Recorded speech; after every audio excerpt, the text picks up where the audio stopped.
कि बुरा जो देखन मैं गया,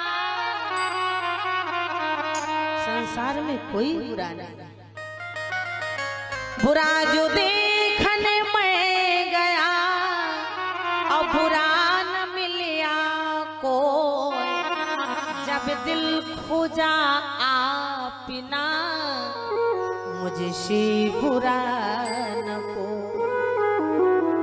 इसीलिए हम परेशान हैं। बोले कोई तन दुखी, कोई मन दुखी, कोई सुखी।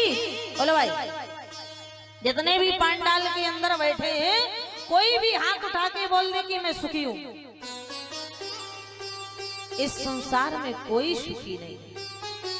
एक झोपड़पट्टी में रहने वाला, सारा दिन मजदूरी करने वाला, अगर उससे पूछ दिया जाए तू सुखी है, वो कहेगा देवी जी मैं कहां से सुखी हूं। जब सुबह 8 बजे से शाम 5 बजे तक मजदूरी करता हूं, तब कहीं बच्चों के पेट में निवाला डालता हूं, तो गरीब भी सुखी नहीं है। और एक अरबों खरबों का मालिक बना बैठा है, जिसे ये भी पता नहीं है कि मेरे घर में एक दिन में कितनी आय और कितनी व्यय हो रही है। उससे पूछ दिया जाए बाबूजी आप सुखी हो, तो बाबूजी कहेंगे देवी जी हम तो और ही दुखी बैठे हैं। क्यों? बोले घर में संपत्ति का ढेर लगा है, लगता है मैं कुबेर का साड़ू हूँ, लेकिन देवी जी बिना शक्कर की चाय पी रहा हूँ। अब ये सुख थोड़ी है, पैसा तो है लेकिन खा नहीं सकता हूँ। देवी जी मेरे घर में अरबों खरबों की संपत्ति है, पर बिना शक्कर की चाय पी रहा हूँ, और घर में मटकियों में घी भरा है, लेकिन मेरी रोटी में अंगुली का भी लगा हुआ नहीं लग सकता है। उबली हुई दाल खा रहा हूँ और उबली हुई सब्जी खा रहा हूँ। इस संसार में कोई सुखी है? बोले कोई तन दुखी, कोई मन दुखी, कोई धन बिन रहते उदास, थोड़ा थोड़ा सब दुखी, सुखी राम के दास, सुखी राम के दास। सुखी वही है जो राम का दास है। हम तो राम जी के राम जी हमारे हैं, तभी तो कहा जाता है कि निर्मल मन जन। इतना इधर उधर तो नहीं हुए हैं। इसलिए भाई भाई में छल, पिता पुत्र में छल, माँ बेटे में छल, और कभी कभी तो पति पत्नी में भी छल। अब भगवान को यही प्रिय नहीं है, और यहाँ वही हो रहा है। कथा में आइए, कथा केवल भगवान शंकर ने सुना, जगदम्बा पार जगदम्बा देवी सती जी ने कथा नहीं सुना। बोले राम कथा, यही थे ना, राम कथा मुनि बरज बखानी, सुनी महेश परम सुख मा। कथा सुना, और जब भोले बाबा जाने लगे, जैसे आप लोग कथा में बैठे हैं, तो जब भोले बाबा अगस्त मुनि के आश्रम से कैलाश में जाने लगे, रास्ते में जा रहे हैं, पर मन में सोच रहे हैं कि जिस परब्रह्म परमात्मा मर्यादा पुरुषोत्तम भगवान राम का मैंने इतना सुंदर कथा सुना, कहीं वही इष्ट मेरे राम जी का दर्शन हो जाए, तो अभी तो मेरे कान तृप्त हुआ है, फिर तो मेरे नेत्र भी जो ललायत हैं तृप्त हो जाएंगे। पर वही है कि जाकी रही भावना जैसी, प्रभु मोरती देखई तिन तैसी। भगवान राम प्रकट हो गए, और किस स्थिति में प्रकट हुए? क्योंकि उसी समय जगदम्बा मैया देवी सीता का हरण लंका के राजा रावण ने किया था, तो राम और लक्ष्मण देवी सीता को ढूंढ रहे थे। और जो ही भगवान शंकर ने देखा, तो भोले बाबा जा रहे थे हाईवे से, और भगवान राम जा रहे थे जंगलों से। भोले बाबा ने वहीं से प्रणाम कर लिया, जय सच्चिदानंद नंद जग पावन, अस कहे चले मनोज नशा।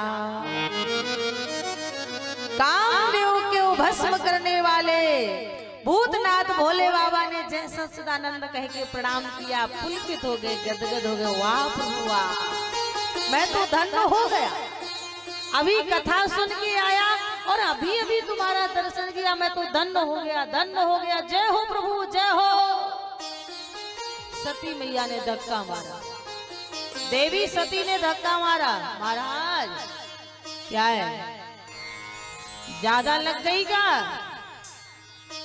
क्या?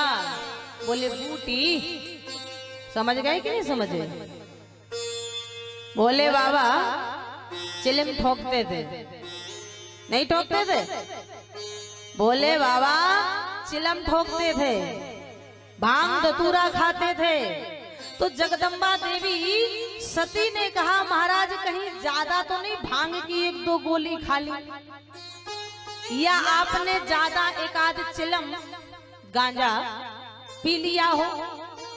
जानते हैं माताएं भी बैठी हैं, जब आदमी ज्यादा नशा में हो जाता है ना, तब वो सब कुछ बोल जाता है।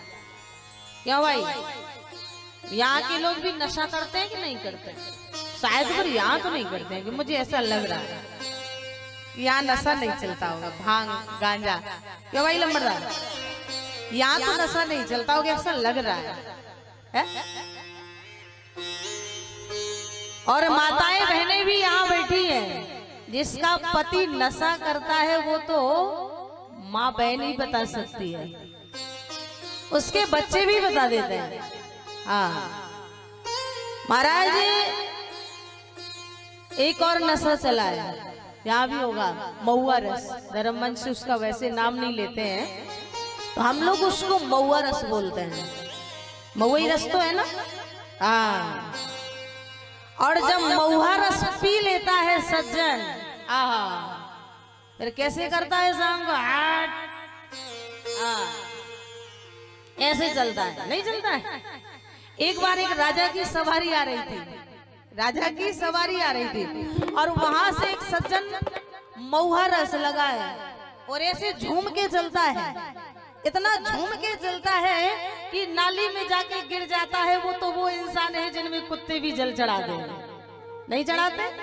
वो तो वो इंसान है जिनमें कुत्ते भी जल चढ़ा देते हैं। तो बड़े झूम के जा रहा था महाराज, और जब झूम के जा रहा था तो यहाँ से राजा की सवारी आ रही थी, और अब तो उसने महुआ रस लगा रखा था। हमें लगता है उसको याद भी नहीं रहता, उसको विस्मृत हो जाता है, जैसा भी हो राम जाने। और राजा के सामने खड़े हुए कहता, हाथी के कहता है राजा, ये हाथी खरीदने की औकात तो मैं रखता। ऐसे बोला। राजा बड़ा समझदार था, राजा कुछ नहीं बोला, बड़ा समझदार राजा था। राजा कुछ नहीं बोला, महल में गया, हाथी से नीचे उतर के राज दरबार में गया। सुबह अपने मंत्री से बोला, मंत्री महोदय उस सज्जन को लाइए जिसने हमारे हाथी खरीदने की बात किया था। ढूंढा गया, सज्जन को सामने लाया गया। बेचारा का जब तक तो वो उतर गया था, बोलने वाला चला गया था, इसने बोला था। राजा के सामने खड़ा हुआ, कांप रहा था, बोल नहीं पा रहा था, पसीना छूट रहा था। राजा ने इतना ही कहा, ए महोदय ये बताइए कि हाथी की बोली क्या लगाओगे? राजा के चरणों में गिर पड़ा। महाराज जो हाथी खरीदने वाला था वो तो चला गया, मैं तो आपका चरण सेवक हूँ। तो कहने का भाव मेरा ये है, एक तो आप नहीं पीते होंगे, और अगर पीते हैं तो आज के बाद बंद कर देना, आज के बाद बंद कर देना। जानते हो जितने कोई तुम्हारे दद्दा नहीं बैठे हैं जो तुमको फ्री पिला दे, बुरा नहीं मानना, कोई दद्दा नहीं बैठे कि तुमको फ्री पिला दे, रिश्तेदार बैठे, जितने की तुम महुआ रस पी के आते हो, काश उतने रुपयों का अपने हाथ की थैली में बच्चों के खाने के लिए के आओगे तो तुम्हारे बच्चे शाम से खड़े होकर तुम्हारे आने का रास्ता देखेंगे। हमारे पापा जी आ रहे हैं, हमारे पापा जी आ रहे हैं। और जो सज्जन लेके नहीं आते, महुआ रस लेके आते हैं। वो शाम से कहने लगते हैं, मम्मी हमें तो तू रोटी दे दे, हम जल्दी से सो जाए, कहीं जल्लाद हमारा बाप ना आ जाए। अरे जितने का तुम लोग महुआ रस पी के आते हो, उतने का कहीं अपने बच्चों के शरीर ढकने के लिए कपड़ा लेके आ जाओ, खिलौने लेके आ जाओ। परिवार ये होता है, प्रेम ये होता है। इसीलिए नशा करना है। मैं ये नहीं कहती कि तुम नशा नहीं करो, नशा करना है तो महुआ रस का नहीं, राम रस का करो, जो आज आप कर रहे हो।